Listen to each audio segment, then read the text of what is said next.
5G was one of the hottest topics on everyone's mind in 2019.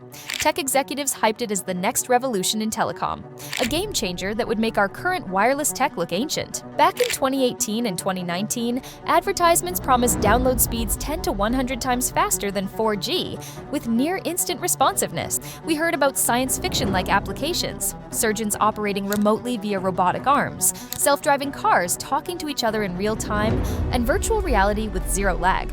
With such heavy promises, we were expecting something out of a sci-fi movie. Everyone imagined a future where we'd download movies in seconds and experience mobile internet with no delays at all. But where did this nice fairy tale go sideways? In the early days, 5G was hyped as much more than just a speed boost. Experts said it wouldn't just be about faster YouTube, it would enable entire new industries. We were told 5G could handle 100 times more devices at once than 4G, making the Internet of Things explode. They said latency, the delay before data starts moving, would supposedly drop to near zero, allowing things like remote surgery a reality. To the average person, it sounded like magic. 5G would power connected cars, smart cities, even remote-controlled robots. People thought that by the 2020s, we'd all be living in a perfect world powered by 5G. But when 5G finally rolled out to the public, many people looked at their new 5G phones and wondered, is this it? The flashy promises were meeting an unspectacular reality, and users were left asking why their 5G experience felt so ordinary. It turns out that part of the answer lies in what 5G actually improves and what it doesn't. Everyone heard about speed, and yes, in theory, 5G can reach gigabit per second downloads that blow 4G out of the water. But raw speed isn't something you feel after a certain point. If your 4G connection already streams HD video and downloads apps reasonably fast, pushing speeds even higher doesn't change your day-to-day experience much. What might change the game more is latency, the time it takes for your phone to send a request and get a response. 5G was supposed to reduce latency from tens of milliseconds down to maybe 1 millisecond, an almost instantaneous response. That kind of improvement would be noticeable. It could make multiplayer games ultra-responsive and enable those remote surgeries and AR glasses. However, in the US rollout, that low latency hasn't really shown up for consumers. Most 5G networks initially were built on top of 4G cores, so-called non-standalone 5G. This meant they still had the latency of 4G in many cases.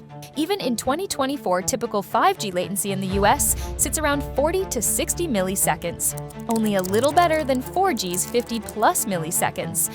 In other words, the killer benefit of near-zero lag is something most users have never experienced, making 5G feel a lot like the same old network. If 5G's signature trick isn't working yet, what about the basic promise of speed? On paper, 5G's speed metrics sound amazing. 1 gigabit per second here, 2 gigabits per second there, multi-gigabit peaks in ideal conditions. But real-world user experience has been another story. Many early adopters found that their brand new 5G phone often performed about the same as 4G. In fact, in the early nationwide 5G rollouts, some users and testers were shocked to find 5G was sometimes slower than 4G in certain areas. How is that possible?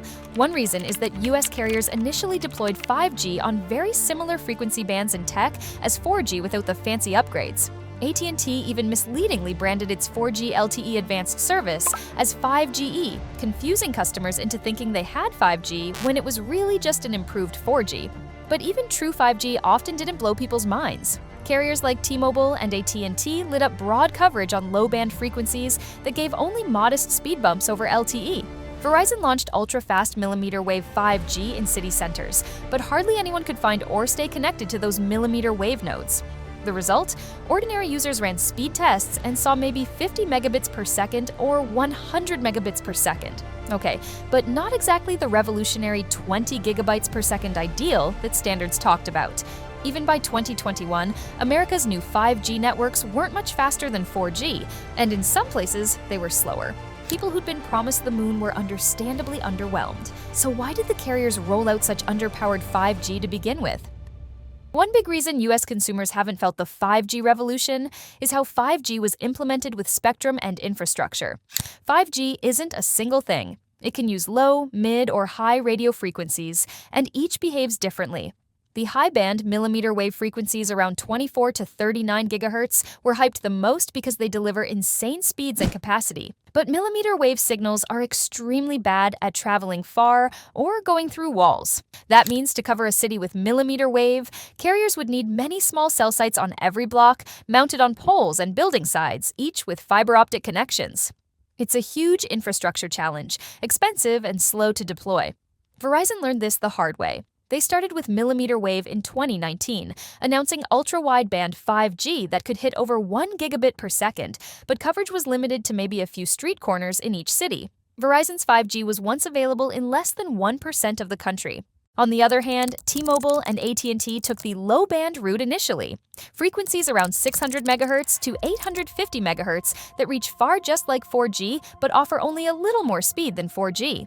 A low-band 5G signal can blanket rural areas and penetrate buildings, but it's often capped around 100 megabits per second in real-world speed. It doesn't feel dramatically different from 4G LTE, which can also hit 50 to 100 megabits per second in good conditions. So US carriers had a tough choice: amazing speed in tiny zones or modest speed everywhere. They prioritized coverage to be able to brag about nationwide 5G, even if it wasn't a big deal. Meanwhile, the ideal middle path, the mid-band spectrum in the 2.5 to 4 GHz range, which offers both good range and high speeds, was mostly tied up by government and satellite users in the US for years. Other countries moved faster on mid-band, but the US had to clear and auction those frequencies like the C-band at 3.7 GHz, which only became available around 2022. This spectrum delay meant America's 5G rolled out hamstrung, without the sweet spot frequencies at scale initially. On top of that, building new towers or small cells in the US faces local zoning fights, permitting delays, and even conspiracy theories about 5G, all of which slowed deployment. The carriers largely built 5G on existing 4G sites to save time and money, but that limited coverage in dense areas and didn't add new density where it was needed. In short, the US 5G rollout had big technical and logistical hurdles from day one. So how did other countries like China manage to leap ahead and make their 5G more impactful?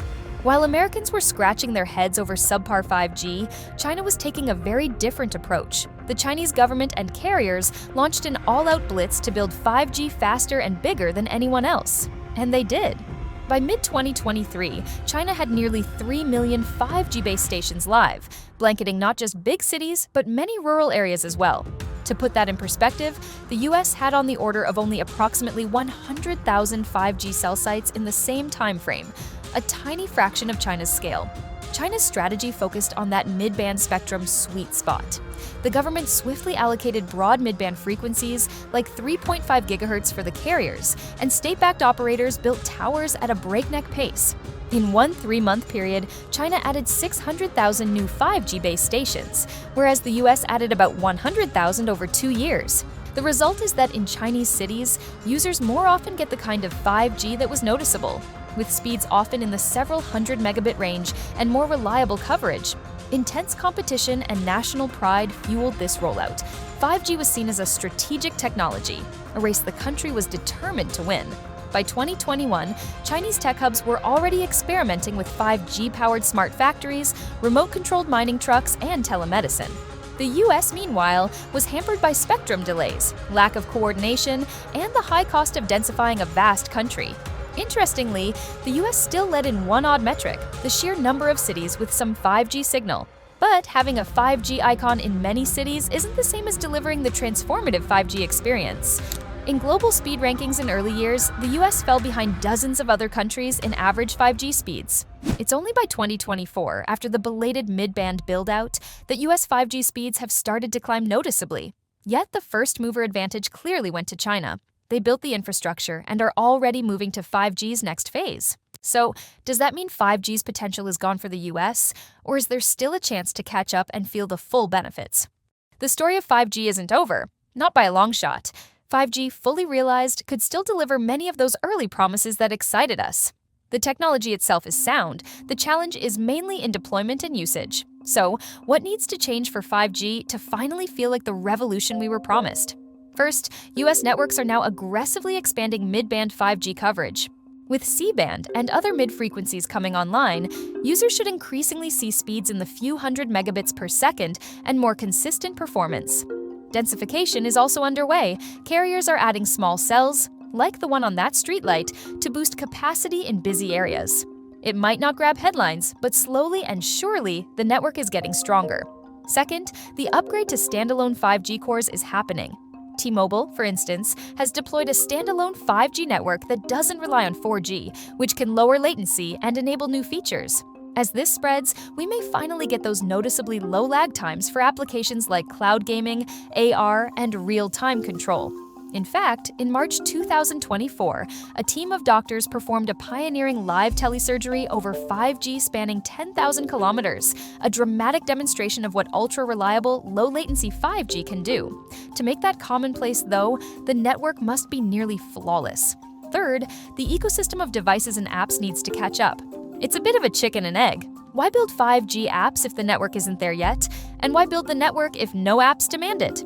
We're just now seeing more ideas like 5G-powered augmented reality in sports venues or 5G private networks for factories.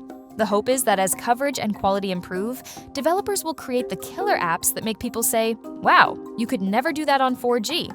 Imagine AI-powered glasses that give you live translations or directions. They would need 5G's bandwidth and low delay, or truly immersive VR streams, or vehicles that instantly coordinate to avoid collisions. All of that is possible if 5G is rolled out properly and extensively. Finally, some experts argue that policy support is needed. Government initiatives to streamline permits, open up more spectrum, especially in the mid-band, and maybe even subsidize rural 5G builds could accelerate things. There's also talk of 5.5G or 5G Advanced, essentially upgrades to 5G coming in the next couple of years, which promise further improvements like even faster speeds and lower latency through better engineering. It's a reminder that 5G isn't a static tech. It will keep evolving. So, if we do it right, 5G can still become the backbone for smart cities, advanced healthcare, and futuristic entertainment. The key is commitment, more investment, more innovation, and learning from the approaches that worked abroad. After all, the real question isn't whether 5G has disappointed so far, but whether we can still unlock its potential in the years ahead. In the end, the reason 5G doesn't feel like 5G in the US comes down to a combination of overhyped expectations and underwhelming implementation. The initial promises were sky high, but the rollout was bogged down by technical compromises, spectrum woes, and infrastructure hurdles. Consumers expected a visible leap, and instead, they got a logo change on their phone with only incremental improvements. But as we've explored, this chapter is still being written. 5G's full-impact lightning-fast speed and ultra-low latency enabling new experiences could still be around the corner if the gaps are filled. Other nations' successes show what's achievable with the right focus. For now, it's fair to be a bit disappointed that 5G hasn't felt revolutionary, yet as upgrades continue and new applications emerge, we may finally start to notice the difference. Someday soon, you might stream a live 3D hologram or control a device across the country in real time and suddenly realize, this is what 5G was meant to be. Until then, we remain in a strange transition, living through the growing pains of a technology that, for now, hasn't fully delivered on its epic promise, but still might. And if nothing else, the 5G saga has taught us a lesson about hype and reality. The future may arrive more slowly than we expect, but it's coming all the same. If you enjoyed this video, don't forget to smash that thumbs up button. And hey, if you're curious about why VR headsets never quite became tech's next big thing, check out this fascinating video right here. You won't want to miss it.